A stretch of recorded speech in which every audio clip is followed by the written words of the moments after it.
The ledger felt heavier than usual tonight, its familiar weight a leaden anchor in Elia's hand. He sat in his glass-walled office, a king in a crystal castle overlooking a city of shimmering lights, each one a life he could influence, a destiny he could shape with a single phone call. The world outside was a tapestry of ambition and chaos, a symphony of striving souls, and he was its silent, unseen conductor. From this height, the people below were ants, their struggles and triumphs reduced to mere patterns in the grand design of his own success. He had built this empire from the dust of his father's failed dreams, brick by meticulous brick, until it towered over the competition, a monolith of ruthless efficiency. He had everything a man could desire: wealth that could drain oceans, influence that could bend the wills of powerful men, and a name that echoed with a mixture of fear and respect in the corridors of power. His life was a fortress of comfort, every wall polished, every corner secured. Yet within these opulent walls, a strange and unsettling silence had begun to grow, a silence that was not peaceful but predatory. It stalked him in the quiet hum of the climate control, in the sterile perfection of his minimalist apartment, in the flawless reflections that stared back at him from every polished surface. He was the architect of his own gilded cage, and the comfort he had so relentlessly pursued had become a chain, each link forged from a compromise, a sacrificed passion, a forgotten dream. The man in the reflection was a stranger, his eyes holding a hollowness that no amount of success could fill. He had mastered the world, but in the process he had lost himself. Tonight the silence was louder than ever, and a single, terrifying question echoed within it. If this is the pinnacle, why does it feel like a fall? The keys to his kingdom lay on the mahogany desk before him, gleaming under the soft, recessed lighting. But as he stared at them, another image superimposed itself in his mind. A different kind of key, one not of gold but of iron, a key that promised not comfort but a dangerous, untamed power he had long ago locked away. The thought was a spark in the suffocating darkness of his contentment, a whisper of a forgotten self, a self that did not seek to control the world but to master the universe within. And with that spark came a terrifying realization. The chains of comfort were strangling him, and the only way to break them was to find the keys to a power so dangerous it could either destroy him or set him free. The choice, he knew, would not be made in this sterile office, but in the untamed wilderness of his own soul. Have you ever felt it? That creeping sense of dissatisfaction in the midst of your greatest achievements? That nagging whisper that tells you there is more, that you were meant for more than this comfortable, predictable existence? You have followed the rules, you have climbed the ladder, you have built a life that others envy. But in the quiet moments, when the applause fades and the distractions cease, you are left with a profound and unsettling emptiness. You have become a prisoner of your own success, a captive of the very comforts you fought so hard to obtain. The modern world sells us a dream of security, a promise of a life devoid of struggle and hardship. We are taught to seek the path of least resistance, to accumulate possessions and accolades as markers of a life well lived. But what if this pursuit of comfort is the most dangerous trap of all? What if the chains we wrap around ourselves for a sense of security are the very things that prevent us from ever truly living? What if the power you truly seek lies not in the accumulation of external comforts, but in the cultivation of an inner strength so formidable that it frightens even you? This is the paradox of the human spirit. We crave safety, yet we yearn for the untamed. We build walls to protect ourselves, only to find that we have walled ourselves in. The journey we are about to embark on is not for the faint of heart. It is a journey into the heart of your own fears, a confrontation with the comfortable lies you have been telling yourself.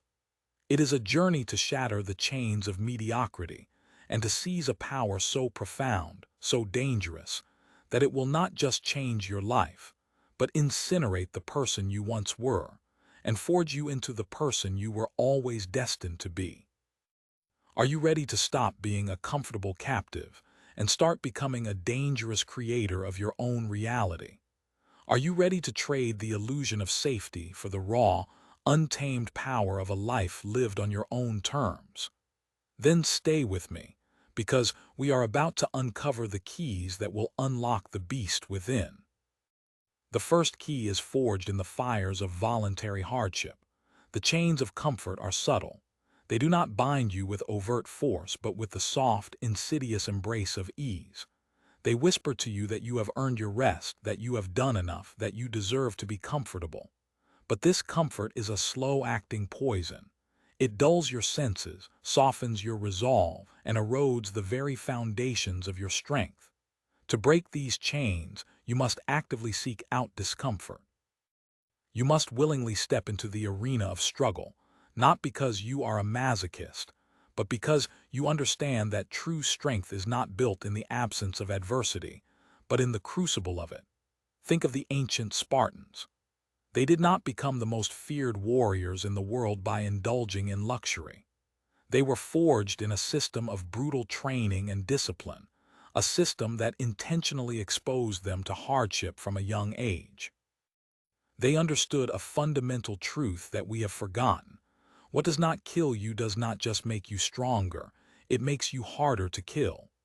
In the modern world, our battles are rarely physical. They are battles of the mind, of the will, of the spirit. And just as a muscle atrophies without use, so too does your inner strength wither in the absence of challenge. Voluntary hardship is the act of intentionally creating challenges for yourself, of stepping outside your comfort zone not just occasionally, but as a daily practice. It is the cold shower in the morning that jolts your system awake and teaches your body that you are in control, not your fleeting desires. It is the grueling workout that pushes you to the brink of exhaustion, that forces you to confront the voice in your head that begs you to quit, and to silence it with your actions. It is the difficult conversation you have been avoiding, the one that makes your stomach churn with anxiety, but that you know is necessary for your growth.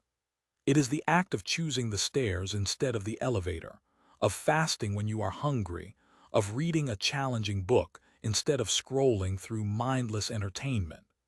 Each of these small acts of self-imposed discomfort is a hammer blow against the chains of comfort. Each one tempers your will, fortifies your resolve, and reminds you that you are a creature of immense power, not a slave to your appetites.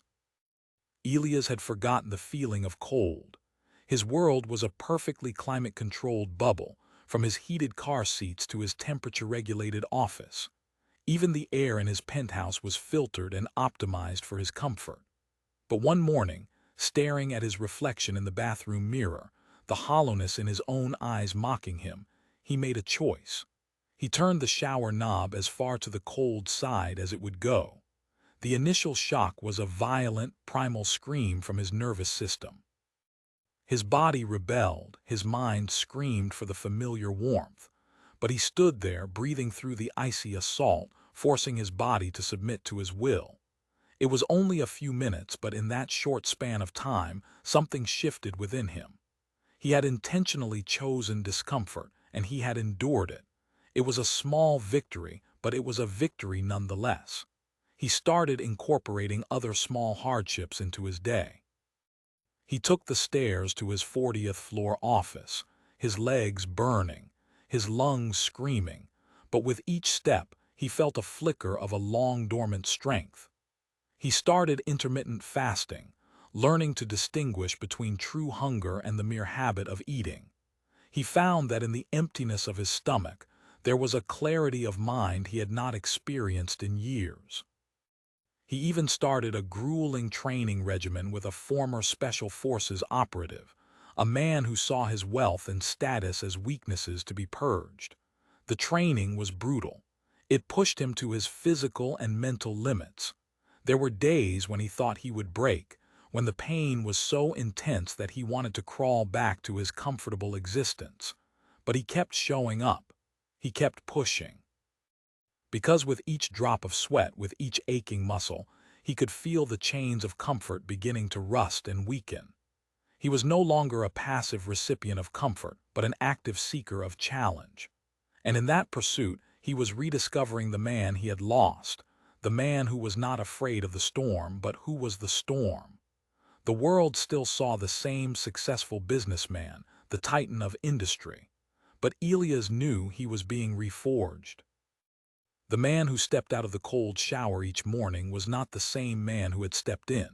He was harder, sharper, more alive.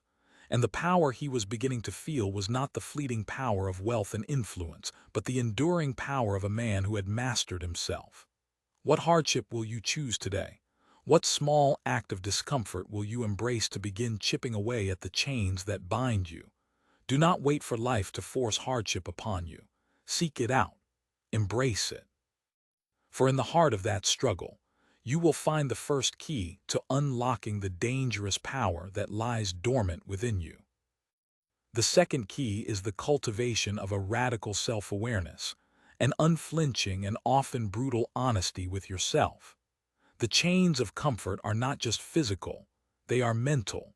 They are the comfortable lies we tell ourselves, the soothing narratives we construct to avoid confronting our own weaknesses, our own fears, our own mediocrity. We tell ourselves we are too busy to pursue our passions, that we will start tomorrow, that we are content with our lives when, in reality, we are slowly suffocating in a sea of our own excuses. To break these chains, you must become a ruthless interrogator of your own mind. You must be willing to shine a light into the darkest corners of your psyche and to confront the uncomfortable truths that you find there. This is not a pleasant process. It is painful to admit that you are not living up to your potential, that you have been settling, that you are the architect of your own unhappiness. But it is a necessary pain. It is the pain of setting a broken bone so that it can heal properly. Without this radical self-awareness, you will remain trapped in a prison of your own making, a prison whose walls are built from the bricks of your own self-deception. The ancient Greek philosophers had a saying, "Know thyself." This was not a casual suggestion. It was a command. They understood that true power, true freedom, begins with a deep and honest understanding of oneself. It begins with the ability to observe your thoughts without judgment, to recognize your patterns of behavior, to identify the limiting beliefs that are holding you back. This is the practice of mindfulness, not in the soft, commercialized sense of the word, but in the warrior's sense. A state of heightened awareness, of being fully present in the moment, of seeing reality as it is, not as you wish it to be. You must become a student of your own mind. You must learn to identify the voice of your ego, the voice that craves comfort and validation, and to distinguish it from the voice of your higher self, the voice that calls you to greatness. You must be willing to ask yourself the hard questions. What are you afraid of? What are you avoiding? What comfortable lies are you telling yourself? And you must be willing to listen to the answers, no matter how much they may sting. Elias had always considered himself a man of logic and reason. He made decisions based on data, on facts, on a cold and calculated assessment of risk and reward. But as he began his journey of self-imposed hardship, he realized that his life was governed by a set of deeply ingrained and often irrational beliefs. He had always told himself that he worked tirelessly for the sake of his company, for the legacy he was building. But as he sat in silent contemplation, a practice he had initially dismissed as a waste of time, he began to see the truth. He was not working for a legacy. He was running from a fear. He was terrified of failure, of ending up like his father, a man of brilliant ideas and broken dreams. This fear had been the driving force behind his ambition, the engine of his success. But it had also been the architect of his gilded cage. It had led him to prioritize security over fulfillment, profit over passion, the accumulation of wealth over the cultivation of wisdom. The realization was a devastating blow to his ego. He, the master of his universe, had been a slave to a fear he had refused to acknowledge. This newfound self-awareness became his most powerful tool. He started a daily practice of journaling, of writing down his thoughts and feelings without censorship. He filled pages with his fears, his insecurities, his darkest desires. It was a messy, painful process, but with each word he wrote, he felt a sense of liberation. He was no longer a prisoner of his own unexamined mind. He was bringing his demons into the light, and in the light, they began to lose their power. He started to question everything. Why did he need the approval of men he did not respect? Why did he equate his net worth with his self-worth? Why did he feel a constant, gnawing need for more, when he already had more than he could ever need? The answers were not always easy to find, but the act of asking the questions was transformative. He was peeling back the layers of his conditioned self, the self that had been shaped by society, by his upbringing, by his own fears. And underneath it all, he was beginning to catch glimpses of his true self, a self that was not defined by his accomplishments or his possessions, but by his values, his principles, his character. The world outside had not changed. He was still the same powerful CEO, but inside, a revolution was taking place. He was no longer just the king of his empire. He was becoming the master of his own mind.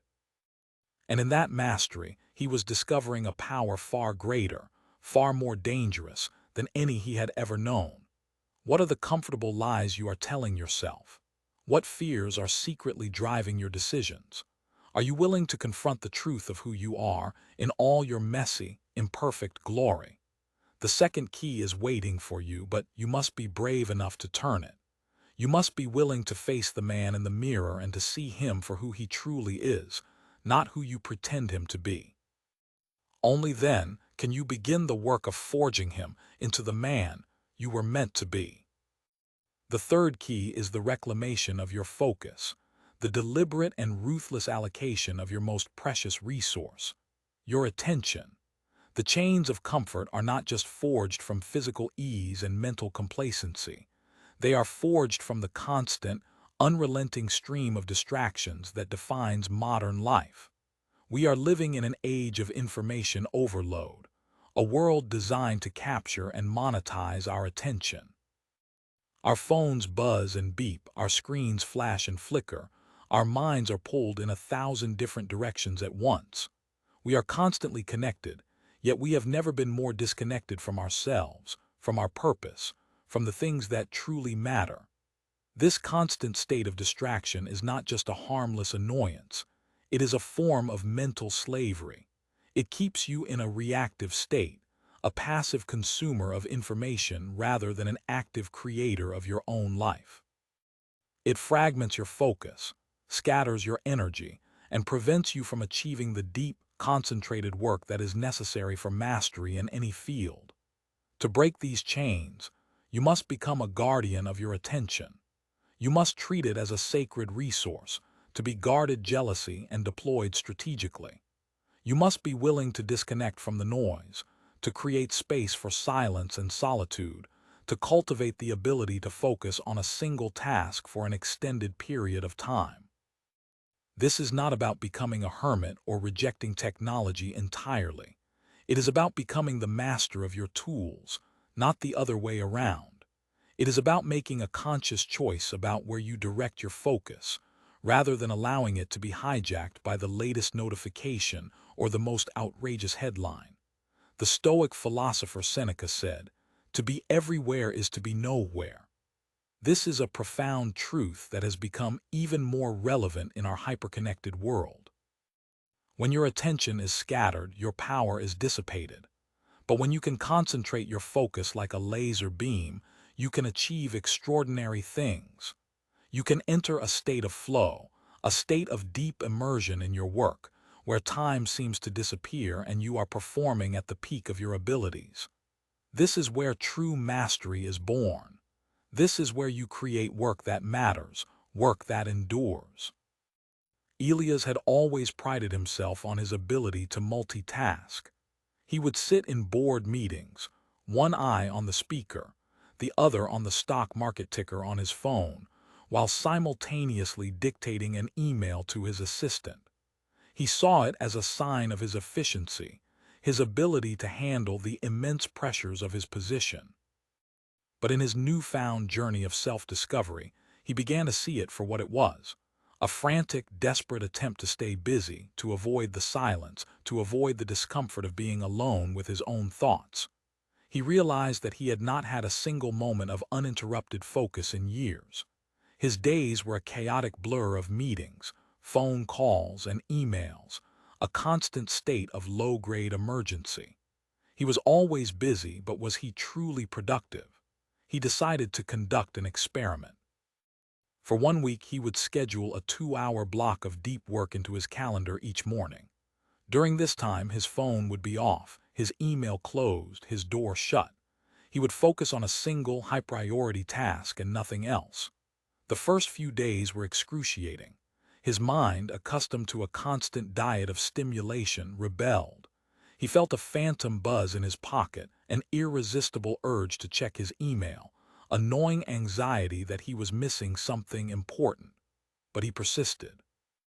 He treated the urge to be distracted as another form of voluntary hardship, another opportunity to strengthen his will. And slowly, something began to change. By the end of the week, he had accomplished more in those 10 hours of focused work than he typically did in a full 40-hour work week of frantic multitasking. The quality of his work was better, his insights were sharper, his decisions were more strategic. But the most profound change was not in his productivity, but in his state of mind. He felt a sense of calm, of control, that had been absent from his life for years. He was no longer a slave to the endless stream of incoming information. He was the master of his own attention. He began to apply this principle to other areas of his life. He started eating his meals without a screen in front of him, savoring the taste of his food, being fully present in the moment. He started having conversations with people where he gave them his undivided attention, truly listening to what they were saying, rather than just waiting for his turn to speak. He even started taking long walks in nature without his phone, allowing his mind to wander, to be bored, to make new connections. He was rediscovering the power of silence, the power of solitude, the power of a focused mind. The world was still a noisy, chaotic place, but Elias was learning to create his own pockets of stillness.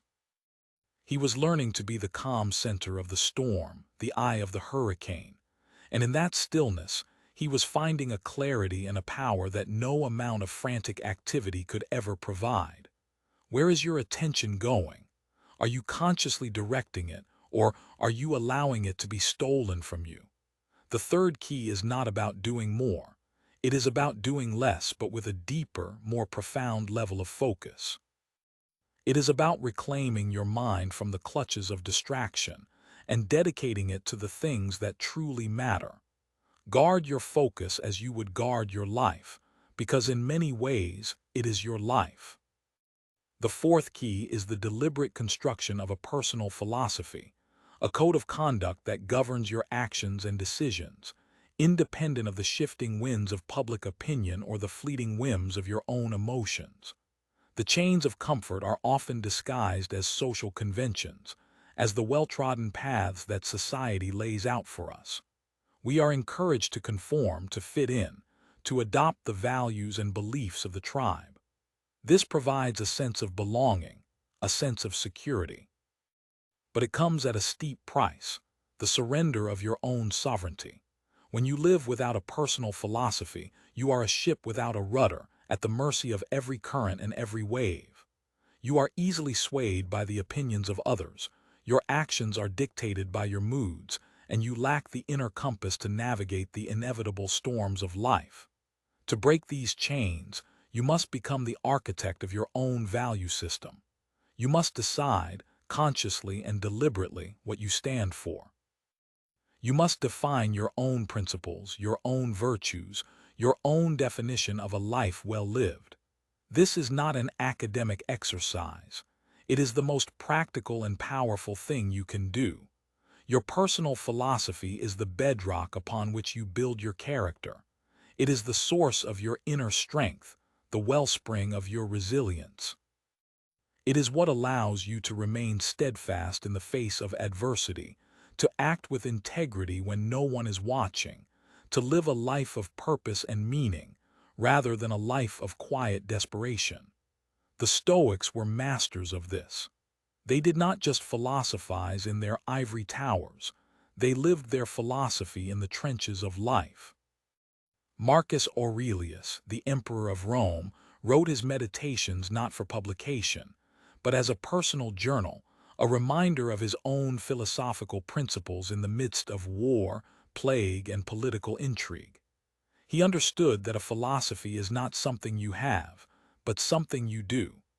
It is a daily practice, a constant process of aligning your actions with your values.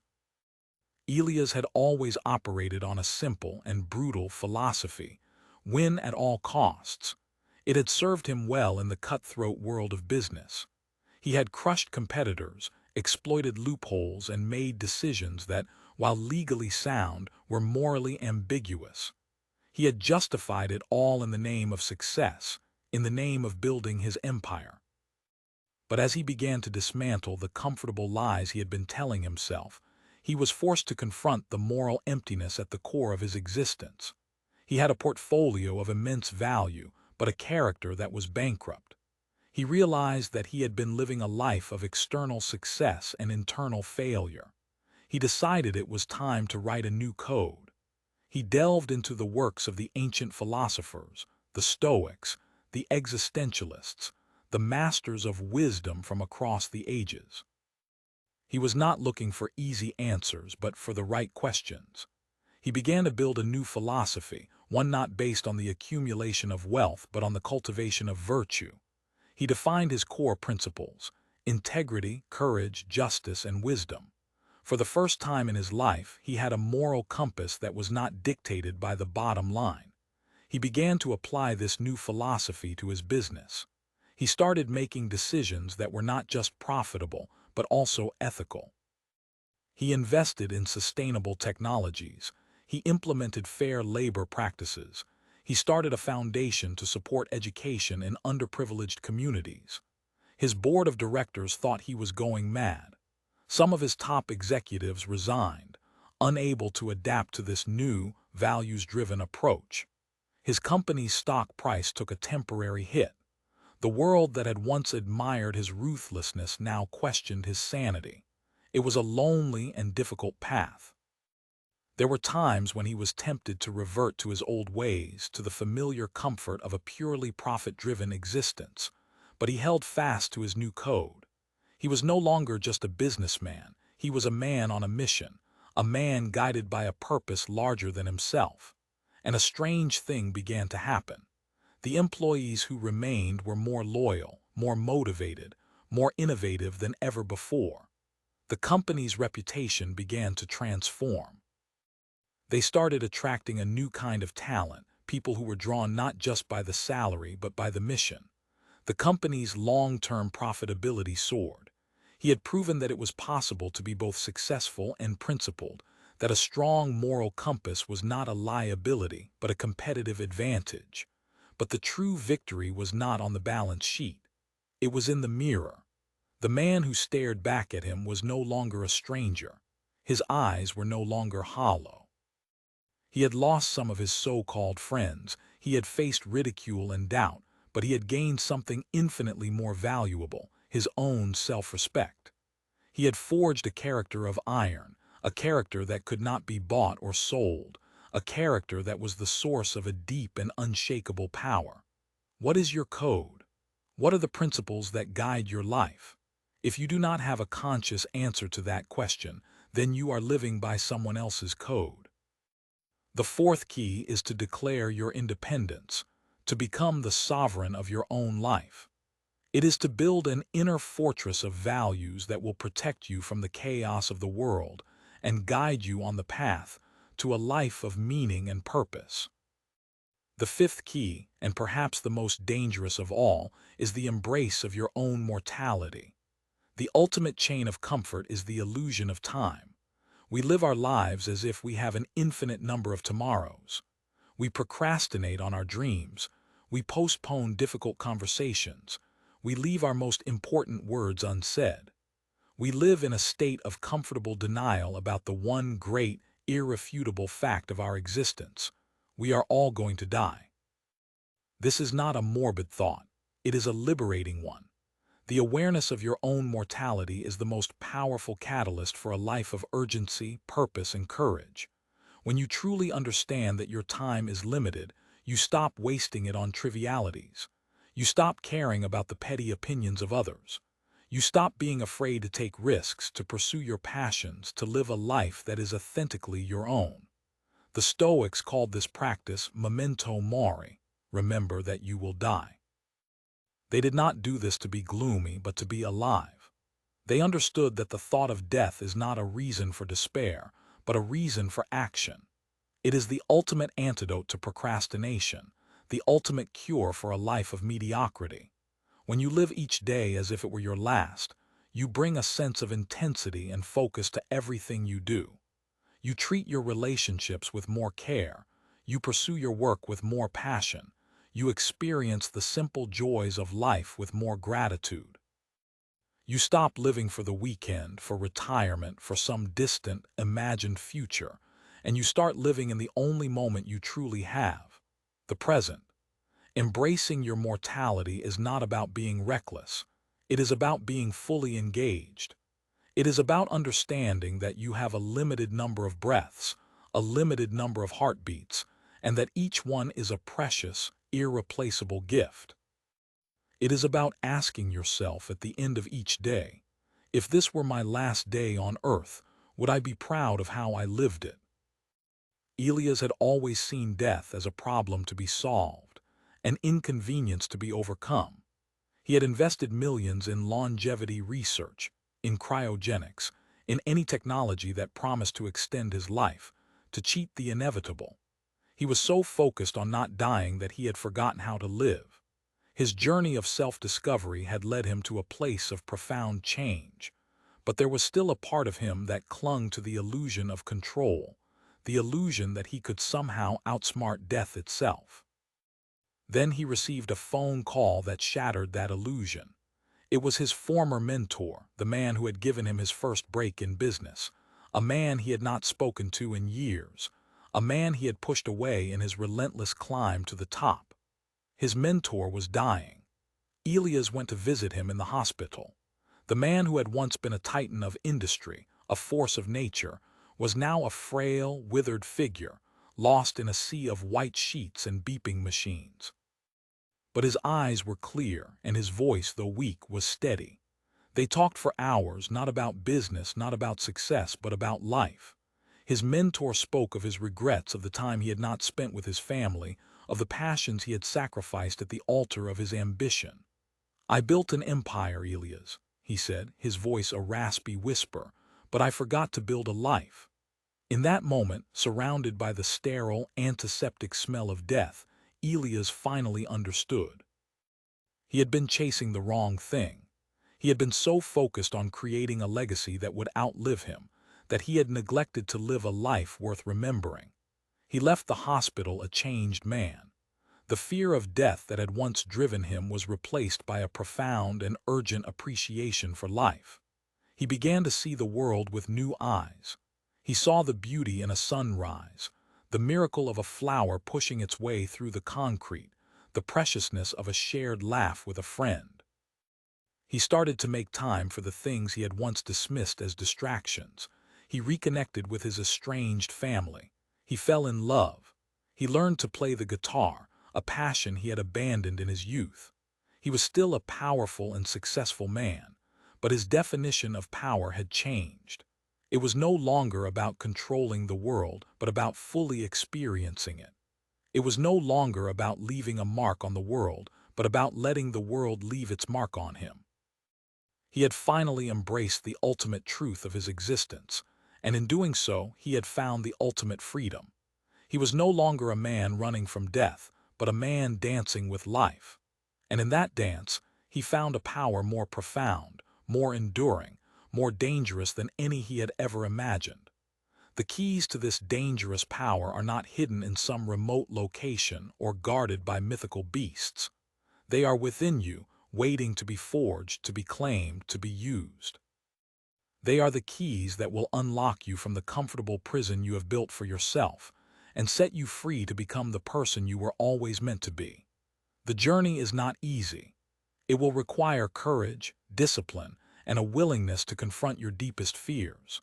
But I promise you this: on the other side of that struggle lies a life of such power, purpose, and meaning that you will look back on your comfortable captivity with a mixture of pity and disbelief. The choice is yours. You can remain in your gilded cage, lulled into a state of comfortable numbness by the distractions and illusions of the modern world. Or you can begin the work of shattering your chains. You can choose the path of voluntary hardship, of radical self-awareness, of reclaimed focus, of a personal philosophy, of an embrace of your own mortality. You can choose to become the master of your own soul, the captain of your own fate. The power is within you. The keys are in your hand. The question is, do you have the courage to use them? Do you have the courage to unlock the dangerous, untamed, magnificent beast that lies dormant within you?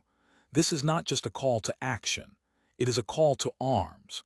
It is a declaration of war against the forces of mediocrity, against the tyranny of comfort, against the slow, silent death of a life half-lived. I want you to share in the comments below one chain of comfort that you are going to shatter this week. It does not have to be a monumental act. It can be a small, simple choice: a cold shower, a difficult conversation, an hour of focused work without distraction. Declare your intention, and in doing so, make a pact with yourself and with this community of warriors. We are all in this together, a fellowship of souls who have chosen the difficult path, the path of growth, the path of power.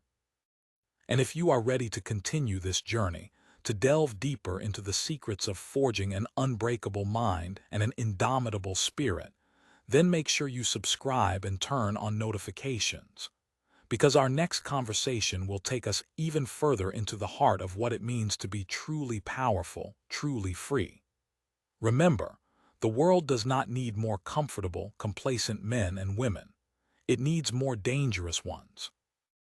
Dangerous in their conviction, dangerous in their discipline, dangerous in their love for a life lived to its absolute fullest. The chains are an illusion. The power is real. Now go and be dangerous.